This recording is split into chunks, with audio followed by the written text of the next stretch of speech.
नमस्कार, मैं हूं सूरज चौहान और आप देख रहे बिंदास बोल। 2014 में जब ये सरकार आई थी कि हिंदुस्तान के बाहर रहने वाले हिंदुओं को प्रताड़ित करने पर हिंदुस्तान में आश्रय, नागरिकता, सब कुछ मिलने का कानून आना चाहिए और आएगा। सीएए का नोटिफिकेशन आज हो गया।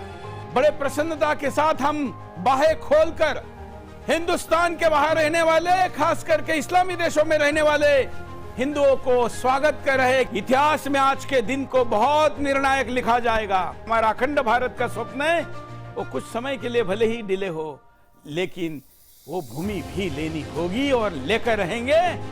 ये दिन भी आएगा। यहाँ पाकिस्तान देने के बावजूद यहाँ रखा और उसके बाद भी हमको असहिष्णु कहकर खुद को प्रताड़ित करने का जिन्होंने गेम खेला, हमारी प्रतिमा मलिन करने का प्रयास किया, वो जाए ना पाकिस्तान। किसने रोका है?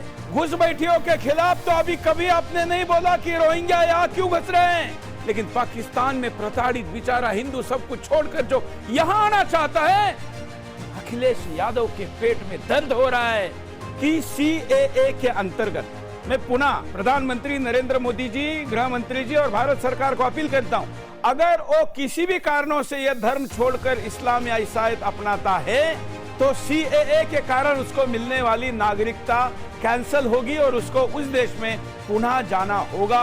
हमारे साथ पाकिस्तान से आए हुए हमारे हिंदू भाई दयाल दास। प्रधानमंत्री जी ने बहुत जो हमारे कई वर्षों से 70 साल हो गए हैं, हमने कुछ नहीं पाया आज तक, क्योंकि हम पाकिस्तान के रहते हुए वहाँ। ये देखिए, ये मजनू की टीले पर ये वहाँ पर उत्साह मनाया जा रहा है, हिंदुओं को नागरिकता मिलेगी और इसलिए वहाँ पर दिवाली मनाई जा रही है, होली भी मनाई जा रही है।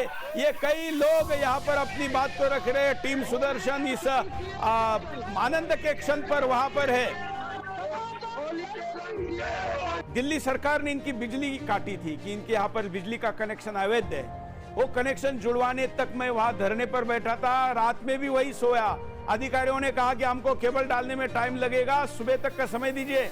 मैंने कहा अभी वापस नहीं जाऊंगा, मैं पाकिस्तान से आए हुए हिंदुओं के कैंप में सो गया। हमारे जो मुसलमान भाई हैं, उनके रहने के लिए तो जो अभी तक पाकिस्तान में है या बांग्लादेश में है, रोहिंग्या है, उनके रहने के लिए तो उनका अपना देश है, तो उनको एक पाकिस्तान में कोई प्रताड़ित नहीं कर रहा। वामपंथी गरीबों की बात करने का दावा करने वाले लोग अब पाकिस्तान से आने वाला अगर कोई होगा तो सबसे गरीब ही होगा, लेकिन उनके पक्ष में नहीं बोल रहे। लेकिन घुस बैठिए, जब तक नागरिकता साबित नहीं करते तब तक उनकी नसबंदी करनी चाहिए कि ये बच्चे पैदा न करे यहाँ पर, क्योंकि बंगाल हिंदुस्तान के हाथ से जा रहा है। बांग्लादेश से आए घुसपैठियों को ममता बनर्जी सरकारी जमीन पर घर बना के दे रही है, सरकारी पैसे से। मानवता के नाम पर हिंदुस्तान का गला घोटने का काम करने वाले तुच्छ राजनेताओं के पापों का अब प्रायश्चित्त उनको करना होगा, अन्यथा उनको दंड देने की व्यवस्था भी संविधान करेगा, जनता करेगी। ये ध्यान रखना चाहिए। अब तक सांपों को पाला, दूध पिलाया बहुत, अब अपनों को पालने का जरूरत पड़ी तो सहारा देने की आवश्यकता, यह अवसर हिंदुओं के सामने है कि सरकार ने जो निर्णय किया है, हर हिंदू उसके साथ स्वागत के लिए तैयार है। धन्यवाद, नमस्कार और जय हिंद।